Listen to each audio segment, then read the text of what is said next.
Good afternoon, everyone. I'm Bob Schultz with Associated Packaging here on behalf of Hilux Poly. And first, I'd like to say thank you. We had a wonderful 2013 and a couple of years prior to that, growing our can liner sales. We have a lot of runway ahead of us. We started at 400 cases a month. We're up to over 1,000 cases a month. And we've got a great promotion coming for you in the month of May. We'll do some can liner training today, but before we do, I'd like Cindy Barker to tell you a little bit about that promotion. Cindy? Hi everyone, let's talk money. This is what you're going to be working for. You've already gotten the information on the spiff, so you know what's going on. And Bob, he's just itching to give away the money. And then let's not forget that there's also a little promotion going with the different branches. You make a little extra money there too, so have fun with this, because like I said, he's just itching to give it away. Bob, I've got some questions. Okay. First off, where are can liners going to be used? Like different environments? Excellent question. You guys have done a phenomenal job with can liners. You really have. You've done a nice job of growing it, and yet I'm not sure we've explored all the opportunities yet. So where you're often going to find can liners, office environments for sure, and I know you guys are there. Cafeterias, any sort of food service or break room, very commonly used there. Certainly in warehouse environments, be it manufacturing or distribution. And lastly, don't forget the outdoors. I think I heard a fellow sneeze, so he was just outdoors. But can liners are used outdoors. Parks and recreation use a lot of them. So they're sold most everywhere, and from where I stand, I think your customers should be buying them from you. Exactly. Two more questions.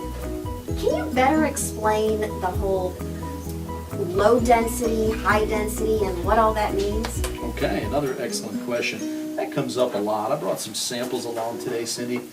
This is a low density bag. This one happens to be in black. It could be in clear. This is a high density bag, and again, this one is white. Sometimes it's called white, but really it is a clear or translucent bag. And then it's also available in black. The difference being that with a high density bag, all that really is it's made of a high density polyethylene resin, and the molecules are much more dense. In other words, they're much closer together. The molecular structure serves as an excellent barrier for grease, water, and odor. Now the downside of a high density bag is if you are to puncture it for any reason, it tends to propagate or tear very easily. Oh, that's not good. Well, that's why it's important to make sure that we spec the right bag for the right application. I see that. In answer to your question now, the low density bag, on the other hand, is made of low density polyethylene resin. Again, available in black or clear. This will have a much softer feel and sound to it. It's not nearly as crispy when you take it out of the box.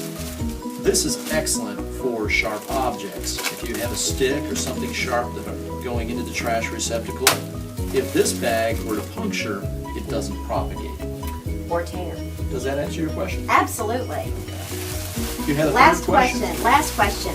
Can you better explain the mils and microns and what exactly that means? Excellent. Another good question, and I appreciate you asking that. That's a question that often comes up, so I brought a little tool with me today, and this is called a micrometer.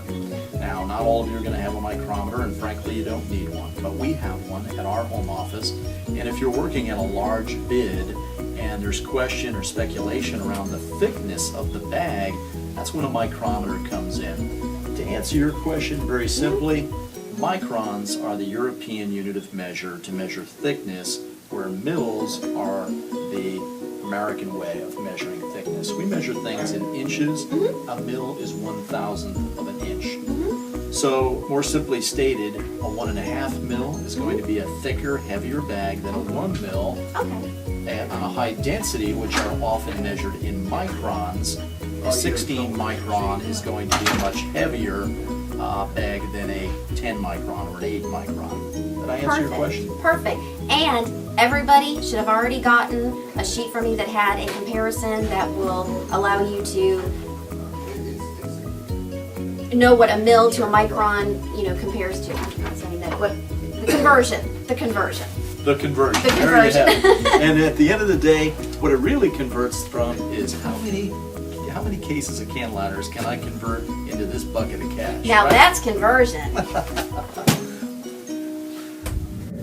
Bob, in an office environment such as this, what kind of trash liner would you recommend? Well, that's a great question, Cindy. We've established that all offices use can liners, so let's make sure we recommend the right one. Generally speaking, you're going to have a small receptacle like Hey, this one. what's this? Turning trash into cash. What are you doing here? Good to see you, Terry Bob. Odom, good to see you. Cindy, see you. you've met Terry Terry, before. yes. Good to see Hey. you.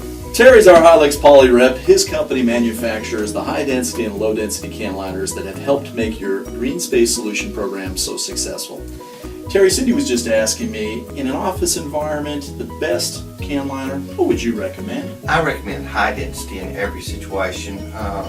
The reason why the trash, the waste is lightweight, very little liquids, no sharp objects. It's the absolute best product for your office. So we've got a high density bag in this receptacle. Is that the right one to go with? It is. This bag is a little bit oversized, but the customer wanted it that way. In some situations, maybe they don't want as much, so we can sell them a smaller bag. But we Okay. try to give the customer what they want. Excellent. Very good. Thank you. Thank you. All right, good afternoon, folks. Well, we're still here at A to Z, this time in the break room, and with a little work, we got Cindy half in the bag. You know, there's a lot of questions about high-density bags, and are they thick enough to handle a substantial amount of weight? Well, I think we're going to show you. Terry, let's do it. Substantial? Well, fairly substantial. Hey, folks, we're still here. It's Friday afternoon. We're here in your break room at A to Z. I want to take this training opportunity to point a few things out to you. So let's say you're at your customer and you come across this situation. Here are two trash receptacles of exactly the same size. I already mentioned that we're in a break room. So the type of trash that you're going to see here is a bit different from what we saw in the office. More often here, you're going to have food and light waste. However, there'll also be liquids from juice and soda, water, and coffee that gets thrown in these receptacles throughout the day. One thing I want to point out, your cleaning contractor chooses in this case to use a low-density can liner, which may be overkill. Remember, low density is intended for areas where you have high puncture, sharp objects. Not sure you need a low-density bag in this environment. It's also done with an oversized bag. Some customers will do that so that they have bag to tie off if the receptacle gets overstuffed. A more practical answer to this would be this bag here, which is a lighter gauge, a little thinner product. This is a high density. Hear that crispy sound? A high density bag, thinner, but very strong. We showed you in the previous video where we picked Cindy off the ground how strong the high density bag is. But this bag is going to hold the liquid. Cindy, come on in here. Check this out. We put about 2 gallons of water in this high density bag, and it's not dripping one bit. Now you're missing an opportunity here. You're not going to be able to sell as many mops and mop buckets, but this is the right bag for this application. All right, welcome back, folks. We're still here at A to Z. We're going to spare you the trip to the restroom, but we did come out to the warehouse to look at some trash receptacles out here. So, Cindy, tell us a little bit about what you found there. Well, I got a 33-gallon container, and I noticed that it's got one of the high-density bags. You know, after what we learned in the break room, I'm kind of concerned that this might be the wrong type of bag. Can you help me out a little bit? I would have to agree with you. The things I notice about this, if I'm coming into a warehouse operation, the first thing I see is, well, that's kind of a small can. That's going to fill up rather quickly. I also notice they have some pieces of a broken pallet, which is very common in a warehouse environment. Problem with that, they go to sack this up tonight. First thing that's going to happen is that wood's coming right through the sidewall of that high density bag, and then it's going to propagate. I'm guessing this trash is going to wind up somewhere between the warehouse and the dumpster.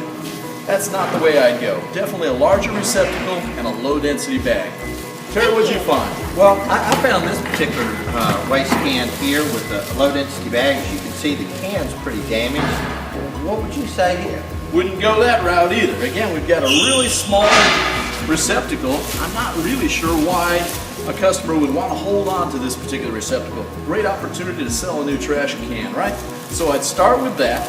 The only reason I can think why they're going with a bag this heavy here is to compensate for their own puncture points that have been created with this receptacle. So first thing I do, put them into the right size can, one that doesn't have to be emptied 6 times a day. A big 55-gallon Brute's a good place to start. Put the right size liner on it that it fits snugly around the top. Don't have any sharp edges here. And when it's time to empty the can, it comes off easily and retains all of the sharp objects from the day. That's the way I'd go in a warehouse. Okay, well, we decided this one's no good. And this one's no good at all. And remember, if you spec it correctly, you can turn can liners into cash.